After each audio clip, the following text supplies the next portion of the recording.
Hi, I'm Nick Papantanakis. And I am Nicole Kostelecki. We're both with Remax Alliance in Old Town Arvada. Yep, and welcome to Brewskies and House Keys. The Cheers. podcast, yes, about home buying and also local beer. What are you drinking, Nick? That sound you heard was me drinking. It's a white IPA that New Terrain Brewing out of Golden, Colorado did as a collaborative with another brewery up in Georgetown, Colorado. The name escapes me. It might be on the label. Let's see. Cabin Creek. Cabin Creek Brewery. Have you been there? I have not been there. The New Terrain is a place I frequent, though. Yeah. You go up there? I do. It's great. Big beer garden. Lots of delicious beers. And like 2 stages set up. I know. So, On Thursdays, they have bluegrass in the summer. Maybe that's what they were set up for. I might have visited them today. And you were there. And today might be a Thursday, and I might have been there today earlier. And they had it set up inside because it's been windy as all get out, as most of you know, in Colorado. And then outside, too, that big, nice stage setup was awesome. So it was fun to see. But I think some of the best ambiance and beer you can find around the Colorado area. Yep, and you can take dogs and kids, too. So makes me happy. I got one of each of those. Wait, yes, that's right. I had to do my math. Yeah. Well, I'm drinking New Terrain as well, but it's their Hopa Tropica Citra Tropical Pale Ale. God, that one's delicious. Good. I know. Might be also something that our engineer, can I call you engineer? Sure. Producer? Yeah. All the above. Podcast guru Nico Leosis is drinking the Hopa Tropica as well. Yes. He's got to stay on our level too with us. So, yeah. What are we doing here? Why are we here? This is the initial podcast we're throwing out. Right. We decided one day, probably drinking a beer, that we wanted to talk about our experiences with the real estate market in the Denver metro area.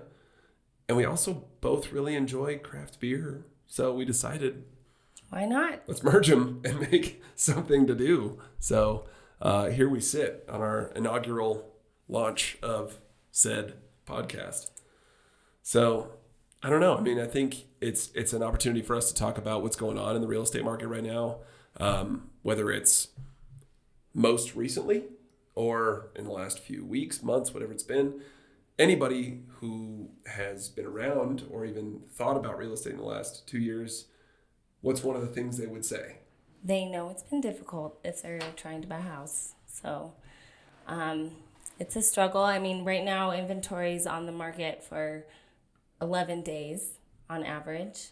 And in a balanced market, it's on for 6 months. So you can tell it's a complete seller's market right now. And it has been. Mm-hmm. I mean, it's insane how it's stayed steady with that. You know, we're gonna see it go on the market on a Friday, and by Sunday we have how many offers and how many showings and all the shenanigans that we've heard of. So it's been very challenging, I think, for on the buy side for sure.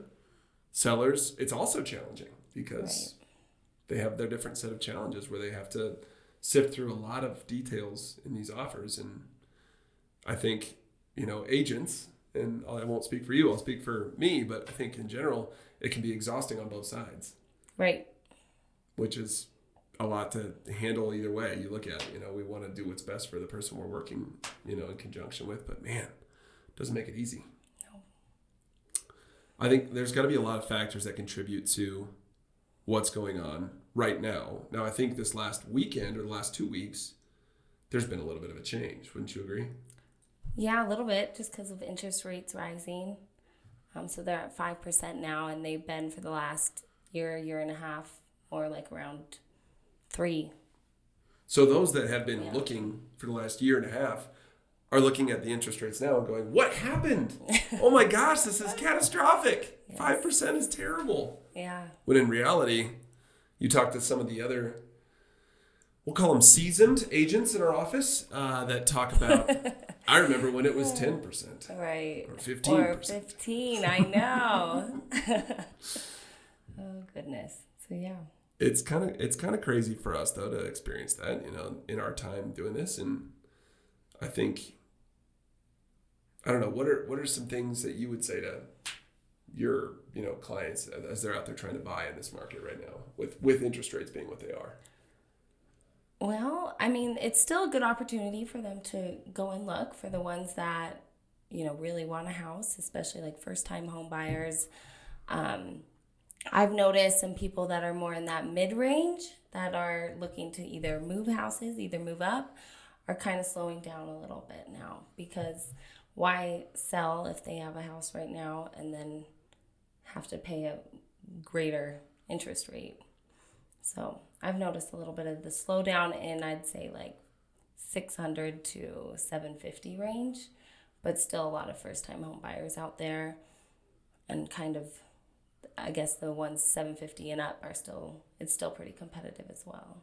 I think you're right. How about you? Yeah. Yeah, and I think, to talk about those first-time home buyers in this range, they were maybe on the hunt in the last, whatever it's been, month, even 3 weeks, 4 weeks. And even with interest rates doing, maybe more. But even with interest rates doing what they're doing now, I think some of those people are so competitive and so stubborn, which is a positive thing in this case, that they're actually saying, I don't care. I want to get out there and still look, even if my interest rate is now 5% versus 2.9%. And so I do think you see a little bit of a thinning of that buyer pool at that price range. We're talking below 600, that 550 and under kind of price range. I do believe that you see, that buyer pool maybe thinning a little bit, but the ones that are in it are in it. Yep. They're the ones where I always like to say that it's, the people that are out shopping on a Tuesday, Wednesday, Thursday, those are the serious buyers. Those are the ones that are going to actually stick with it no matter what the, price range or whatever the interest rate is or whatever. They're the serious ones. So I think those folks, they're still out there. I agree. I think it's on that end, and then on the higher end of the spectrum, I think it has been a continuous force still. It's still competitive. It's still, their thing to play with, which is, I don't know if it's a negative or a positive. I think that it kind of goes down the middle a little bit. I think it's a good thing. I do. There's a little bit less demand, but at the same time, people are still out there shopping. The ones that really want a house, like you said, they're going for it. So what are some of the things you do for your buyers to think outside the box and try and get them under contract on things, on homes? A lot of decisions are made over delicious beer like this. I will say that. Yep. That's a good way to have that buyer consult, with a beverage in your hand. Mm-hmm. If I am being serious, though, because, that's not as serious, I suppose. I think one thing that's been pretty common in the last, 14 to 21 days is seeing little subtleties to the contract where you're making it more, trying to stand out, trying to be a little bit more differentiated. And I think what comes from that are things like hard earnest money. That's earnest money being that piece that you put down up front once you're under contract. One of the things that I've seen a lot of is in the contract language, they'll say, after inspection, then we're going to make our earnest money hard earnest money, which means we won't be able to get it back no matter what. Yeah. So that belongs to the seller following inspection. So if we say inspection's good, then that's your money. Right. No matter what happens in the rest of the transaction. That's a way to stand out for a buyer, because the buyers are able to then say, I'm serious. I'm very serious. I don't mind that $10,000, $20,000 is gone, because I know I'm going to get this house. I know I'm going to get to the finish line. Mm-hmm. And I think that's something that I've seen lately more. It was a tactic for, it's probably been a tactic for forever, but it was a tactic that was rare to see. And I think more recently, folks are trying to find new ways to differentiate. I got a story. My favorite was, I had a listing on 2 weeks ago, and we had however many showings, 25, 30 showings, and we had at least 5, maybe 6 offers. The offer that was accepted. Now, it wasn't accepted because of this thing, but it didn't hurt. The offer that was accepted was a good 15% over list price. Okay. Great. And that's the average right now that we're seeing. It is. 15-20% over. And that hasn't changed in at least 12 months. I mean, it's been that competitive. It was a little less in fall, I'd say. Not quite as competitive, just seasonality-wise. But lately, the last few months, I've seen that 20%, 10, 15 over. So trying to stand out. Yeah. So it's offer. This one was not only at that level, not only did they have some of the language like we talk about, will limit the inspection termination ideas to major health and safety things. That's a common thing you're seeing right now too. Right.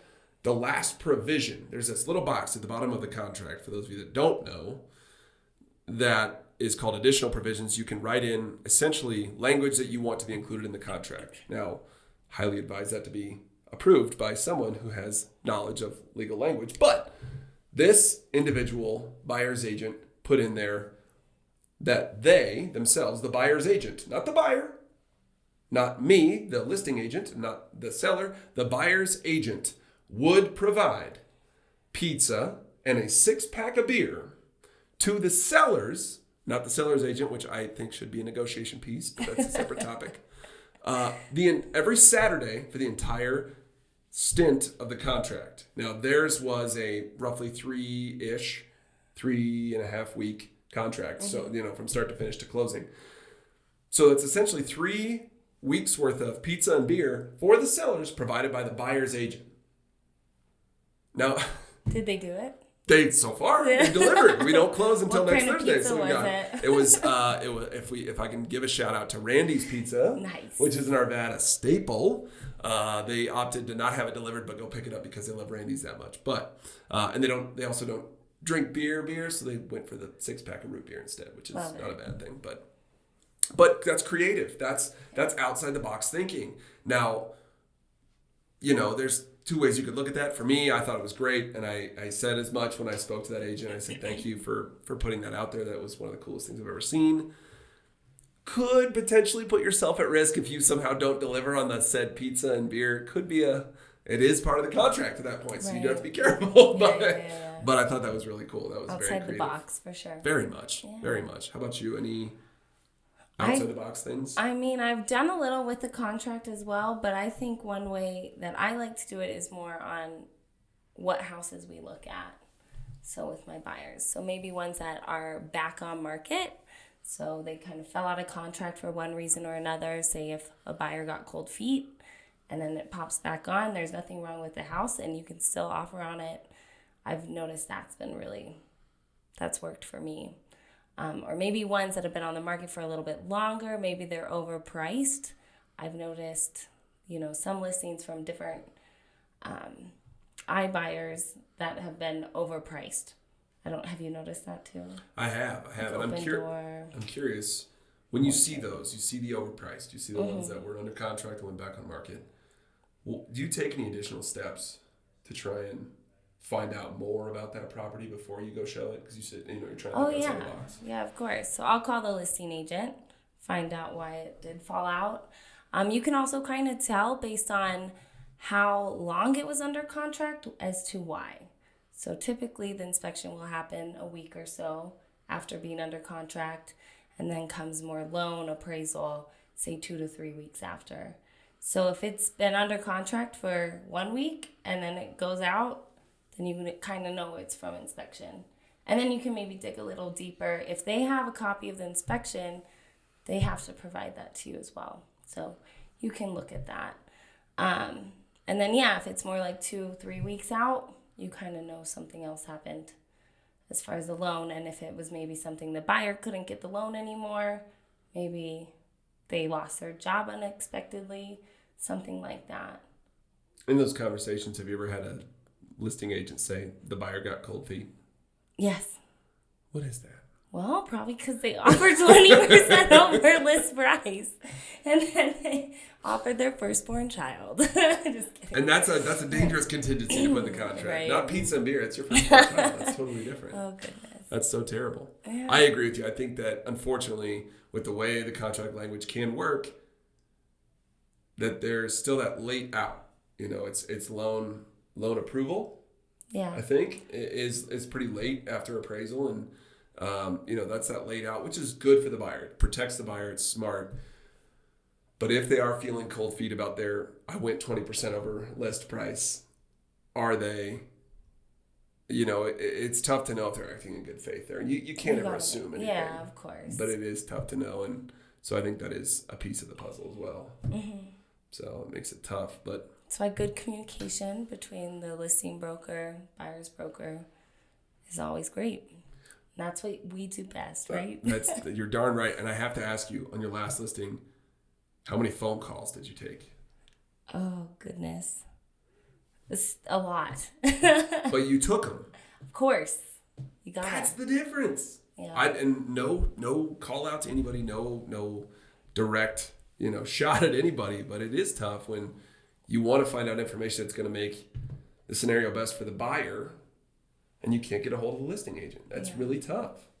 And so I think it's positive to know that Nicole's going to pick up the phone. I'm going to pick up the phone. We will. We might have a beer in our hand, but we'll pick it up. Probably, actually, given the nature of this podcast. Well, cool. I think, gosh, this is going to be fun. Yeah. We're going to have a good time. New adventure. We'll find different beers to try. We'll share them with you guys. We will. And we'll talk about the places more. I'm sorry that I didn't talk more about New Terrain. We probably could. They're just a splendid place. Golden, Colorado. Nestled in to the North Table Mountain area. Yeah. Like literally at the base of North Table Mountain. It's this expansive brewery space. Like you said, that beer and great beer tenders too. Those guys are so fun, so nice, very kind. One thing I love about it is that you see the same faces in there. I've been going there for a number of years, and it's the same people working there every time. It's never.